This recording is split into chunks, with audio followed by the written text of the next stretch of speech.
Veio Anani, um de meus irmãos, com alguns de Judá, e presta atenção, e lhes perguntei pelos judeus que tinham escapado ao exílio e a respeito de Jerusalém. Eles me disseram: os que sobreviveram ao exílio e estão de volta na província encontram-se em grande aflição e humilhação.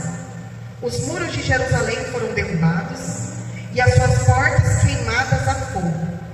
Quando ouvi essas palavras, assentei-me e chorei. Lamentei por alguns dias e estive jejuando e orando perante o Deus dos céus. Então eu disse: Senhor, Deus dos céus, Deus grande e temível, que guarda a aliança e a benignidade para com aqueles que te amam e obedecem aos teus mandamentos. Estejam atentos os teus ouvidos e os teus olhos abertos para ouvires a oração do teu servo, que hoje faço perante ti, de dia e de noite, pelos filhos de Israel, teus servos. Faço confissão pelos pecados dos filhos de Israel, que temos cometido contra ti. Também eu e o povo de meu pai pecamos. Então, nós vemos que, quando Neemias ouve a situação que está acontecendo, primeiro a tristeza invade o coração dele. Ele não fica apático a uma situação terrível que estava acontecendo com o povo dele. Ele não olha aquela situação terrível e ignora. Ele chora, ele lamenta, ele se entristece. Então nós vemos que ele não para no choro, porque nós não podemos parar nas lágrimas.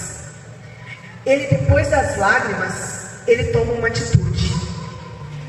Ele lamentou por alguns dias, mas ele jejuou e orou perante aquele que podia dar uma resposta, aquele que podia trazer uma solução.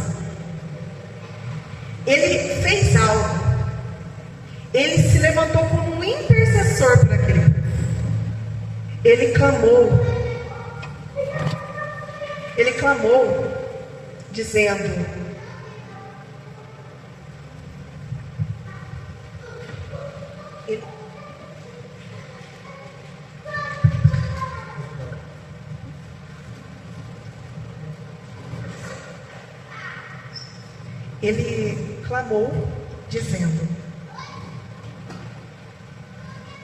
Senhor Deus dos céus. Ele sabia com quem ele estava falando. Ele intercede pelo povo, ele reconhece o pecado do povo e ele clama por misericórdia. Quantas vezes nós estamos diante de uma situação que é terrível, que precisa de uma resposta, e a gente está apático, ou a gente só parou nas lágrimas, no sofrimento, e não deu o outro passo. Aí ele fez o outro passo ainda. Senhor, estejam atentos os teus ouvidos à oração do teu servo e a dos teus servos que se deleitam em reverenciar o teu nome. Dá êxito a teu servo, concedendo-lhe favor perante este homem. Nessa época eu era copeira do rei. Então ele pediu por estratégia. Ele chorou, ele orou, ele jejuou, ele intercedeu, ele pediu por estratégia. Quando nós estamos diante de uma situação, nós temos que saber qual é o nosso objetivo. Nós temos que ter um propósito e um foco claro, porque se nós não tivermos um objetivo claro, o inimigo vai tirar o seu foco o tempo todo. Voltando ao texto base que eu li, em Neemias capítulo 6, do 10 ao 14, do 15 ao 16, diz assim: assim acabou-se o muro aos 25 dias do mês de Elul.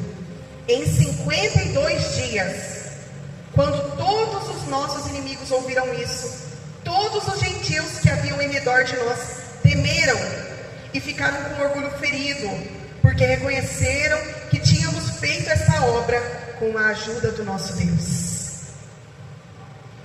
Agora, vamos entender por que a sua confiança será testada, você será posto à prova, e isso vai expor os seus fundamentos. Quando Neemias se colocou na posição de reconstrutor, o Senhor preparou tudo para ele.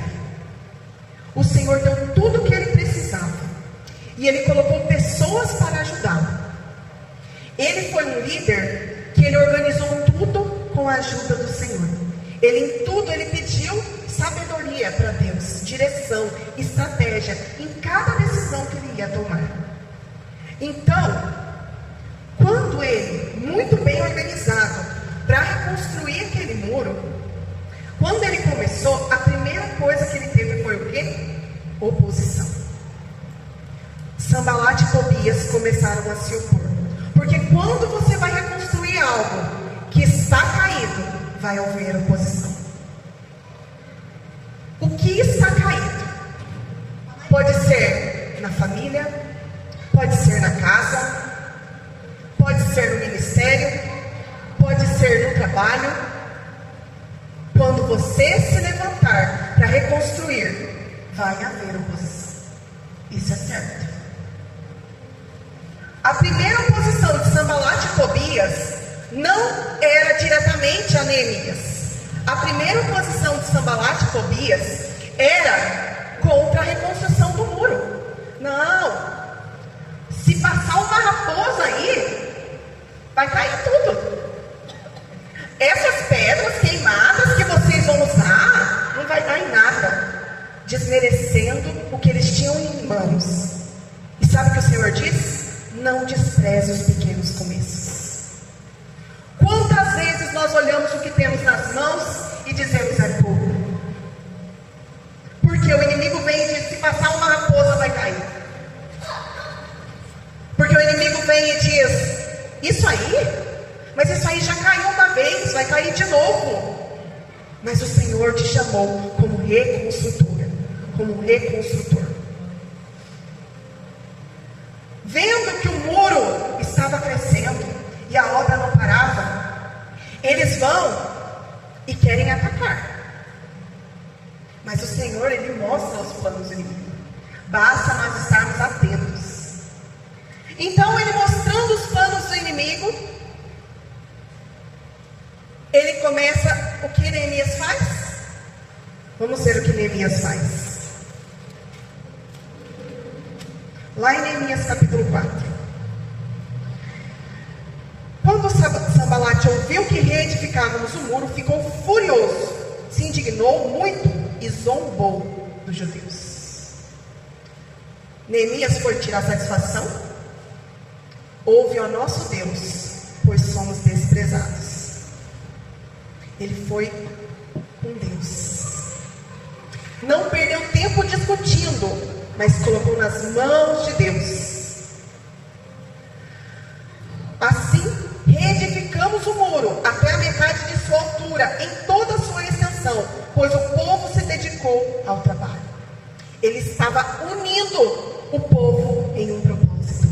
Toda vez que você trabalhar para a união, o inimigo vai se levantar com fúria. Porque a união agrada a Deus. Porque nós vemos que quando o povo se uniu para construir Babel, o que o Senhor falou? No intento deles, eles vão conseguir porque eles são unidos. Então o que acontece? O povo se dedicou ao trabalho. Eles estavam unidos. Então, as brechas começavam a ser tapadas. E Sanbalat e Tobias, os árabes, os amonitas, os asdoditas, iraram-se muito. E os inimigos se uniram, todos, para virem atacar Jerusalém e criar confusão contra ela. Essa é a estratégia. A estratégia é criar confusão. Então, o que Neemias fez? Nós, porém, oramos ao nosso Deus, e por causa dessa ameaça, pusemos guarda contra eles de dia e de noite. Primeiro, orou a Deus. Segundo, guarda dia e noite. Vigilância 24 horas por dia. Então disse Judá: desfalecem as forças dos carregadores e os escombros são tantos que não poderemos edificar o muro. Então, olha só, os nossos inimigos também disseram: antes que saibam ou vejam qualquer coisa, entraremos no meio deles, entraremos no meio e os mataremos e poremos fim à obra. Os judeus que haviam perto deles vieram e 10 vezes nos disseram: eles nos atacarão de todos os lugares onde moram. Pelo que pus guardas atrás dos pontos mais baixos do muro, nos lugares abertos, dispus o povo segundo as suas famílias, com as suas espadas, com as suas lanças e com seus arcos. Depois de inspecionar a situação, levantei-me e diz: não os temai, lembrai-vos do Senhor, grande e temível, e pelejai por vossos irmãos, vossos filhos, vossas mulheres e vossas casas. Daquele dia em diante, metade dos meus homens trabalhava na obra, enquanto a outra metade empunhava lanças, escudos, arcos e couraças. Os chefes apoiavam todo o povo de Judá que edificava o muro. Os que transportavam material com uma das mãos realizavam o trabalho e com a outra seguravam uma arma. E os edificadores, cada um trazia a sua espada à cinta e assim edificavam. Mas o que tocava a trombeta estava junto de mim. A obra é grande e extensa, e nós estamos separados uns dos outros ao longo do muro. No lugar em que ouvirdes o som da trombeta, ali vos ajuntareis conosco. O nosso Deus pelejará por nós. O que a palavra de Deus diz que é a espada? A espada que eles carregavam, hoje a espada que a gente carrega e que a gente empunha, está lá em Efésios 6. É a palavra. Então, olha só, Neemias não perdeu tempo discutindo com aqueles que caluniavam. Ele orou a Deus. Ele mantinha vigilância 24 horas por dia. Ele ouviu os relatos do povo. Ele não ignorou, porque os judeus que estavam lá perto, eles estavam tendo contato mais de perto, coisa que Neemias não estava. Ele não ignorou, ele ouviu. Então o que ele fez? Sabendo a situação, colocou guardas nos muros baixos e lugares abertos. Eu quero te dizer, se você já superou alguma área na sua vida, não baixe a guarda. Esse é um local que você deve sempre manter vigilância. Uma área de muro baixo é uma área onde o inimigo sempre vai estar tentando te atacar. Mantenha-se em vigilância. Quais eram as estratégias do inimigo? Criar confusão, pegar de surpresa, atacar de todos os lados, zombar, amedrontar, diminuir, menosprezar, se infiltrar no meio, matar e por fim a obra. O que Neemias fez? A quarta coisa que Neemias fez: uma inspeção da situação e tomou uma atitude. A quinta coisa que ele fez: ele lembrou o povo que a confiança deve estar em Deus e por quem eles devem lutar. A sexta coisa: apoio dos chefes. A sétima coisa: metade com a armadura completa, prontos para a batalha. A outra metade trabalhando com uma mão e a arma na outra, ou na cinta. Os transportadores, a arma em uma mão, e realizavam o trabalho com a outra. Os edificadores traziam a sua espada à cinta. A oitava coisa: ao som da trombeta, unidos para lutar, mas quem vai lutar é Deus. A sua confiança será posta à prova. E Neemias, ele reafirmava para o povo que a confiança deles e quem pelejaria por eles era Deus. Ele reafirmava: vocês estão com a arma nas mãos, mas quem vai lutar por vocês é Deus.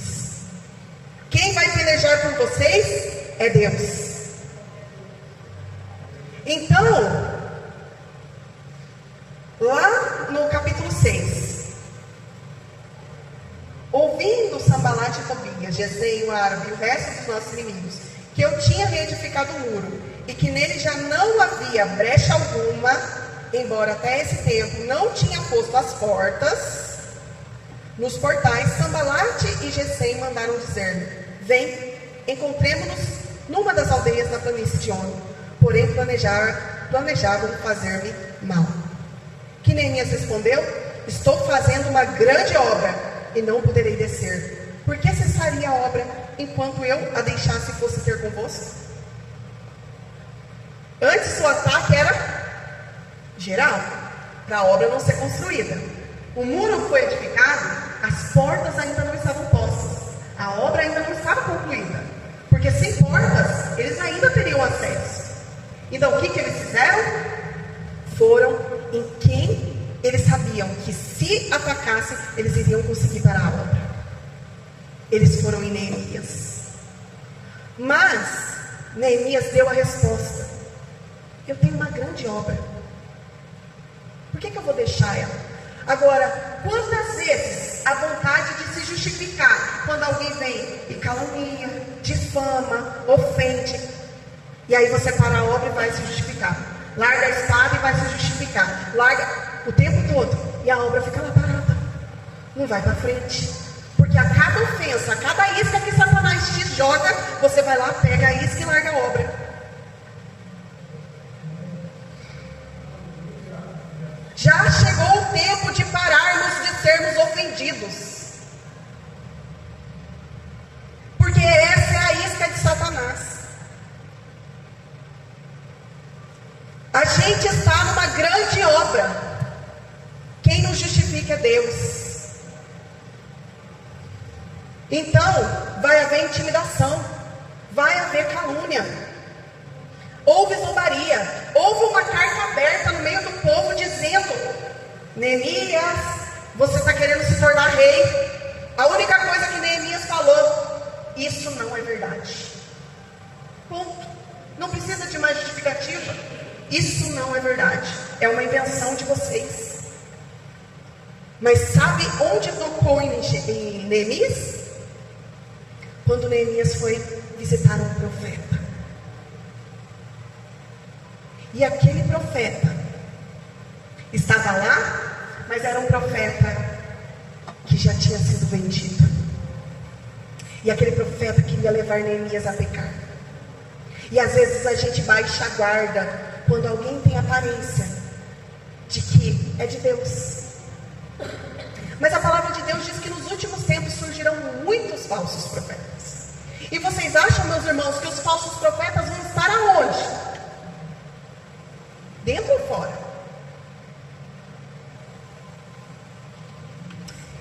Então, surgirão muitos falsos profetas. Aqueles que aparentarão, mas se levantarão contra todo o conhecimento de Deus. Porque Jesus diz: ama o seu próximo. Ele dirá: esse aqui não, odeia, vira as costas, vira a cara, não perdoa, bateu, levou. É o Espírito do Anticristo que já atua. E nós, se não vigiarmos, seremos levados pelo engano dos falsos profetas que se levantarão, farão milagres, maravilhas, se possível, enganariam até os escolhidos. Então, meus irmãos, vou concluir, vou dar uma resumida aqui, já estou passando do meu horário, mas o seu propósito, a sua confiança deve estar no Senhor. A sua confiança ela será posta à prova. No Antigo Testamento também tem um caso de um profeta velho, é chamado de profeta velho mesmo, no Antigo Testamento. E um profeta foi, e o Senhor mandou ele: vai lá, profetiza contra o altar. Ele foi e profetizou, Deus mandou para ele, era no reinado de Jeroboão. Ele profetizou, se cumpriu, só que Deus falou para ele: não é para você voltar pelo mesmo caminho, não é para você parar em lugar nenhum e comer. E esse profeta velho parou e falou: Deus me mandou falar para você que é para você ir na minha casa comer comigo. E aí ele foi lá, desacreditou na voz de Deus e ouviu a voz do profeta velho. O que aconteceu? Na boca daquele profeta velho, o Senhor falou: porque você não ouviu minha voz, então você morrerá. E aquele profeta, que a profecia tinha acabado de se cumprir, morreu, porque não vigiou. Muitos falsos profetas se levantarão. Aqui, Neemias diz sobre Noadia e dos demais profetas que têm procurado intimidar-me. Então, nós devemos ser como os bereanos. Irmãos, nem sempre vai estar aqui na nossa congregação, não. Mas vocês e eu estamos expostos no nosso celular a centenas de milhares de mensagens todos os dias. Você está exposto ao engano todos os dias. E se você não vigiar, você pode estar sendo enganado por um falso profeta, que vai te tirar do caminho da verdade e vai te levar ao engano. Nós precisamos ter discernimento. É um tempo onde nós precisamos de discernimento. A sua confiança será testada. Confie somente no Senhor. Você será posto à prova. Isso vai expor os seus fundamentos. Se a sua casa estiver fundada na rocha, que é o Senhor, ela vai permanecer firme. Porque o vento vem para todas as casas. Mas se estiver na areia, também será exposto. E todos verão. Então que nós possamos crer. E eu vou ler rapidamente os versículos que eu coloquei aqui. O cavalo é preparado para o dia da batalha, mas quem dá a vitória é o Senhor. Provérbios 21, 31. Se o Senhor não edificar a casa, em vão trabalham os que a edificam. Se o Senhor não guardar a cidade, em vão vigia a sentinela. Salmo 127, 1 a 2. Uns confiam em carros e outros em cavalos, mas nós faremos menção do nome do Senhor, nosso Deus. Eles se encurvam e caem, mas nós nos levantamos e estamos de pé. Qual é o seu propósito? Nosso propósito é reconciliar as pessoas com Deus. 2 Coríntios 5,18. Como faremos isso? Levando a mensagem, indo por todo mundo, pregando o Evangelho a toda criatura. Marcos 16, 15. De que maneira? Através dos nossos dons. Efésios 4, 1 Coríntios 12. Por quê? Porque Deus não quer que ninguém se perca. 2 Pedro capítulo 3. Para quê? Para a glória de Deus. Efésios capítulo 1 e capítulo 2. Você precisa confiar para permanecer firme no propósito e ser fiel até o fim. Neemias não estava só reconstruindo o muro. O propósito final de Neemias não foi só a reconstrução daquele muro. Ele reconstruiu o relacionamento daquele povo com Deus. Porque no final, aquele povo se arrependeu dos seus pecados. Aquele povo restabeleceu a sua aliança com Deus. Aquele povo se voltou verdadeiramente para Deus. Então o que você está fazendo não é só para você, é para a glória de Deus e para que vidas sejam alcançadas. Permaneça firme, não pare na intimidação, é para a glória de Deus. Amém? Eu agradeço essa rica oportunidade em nome de Jesus.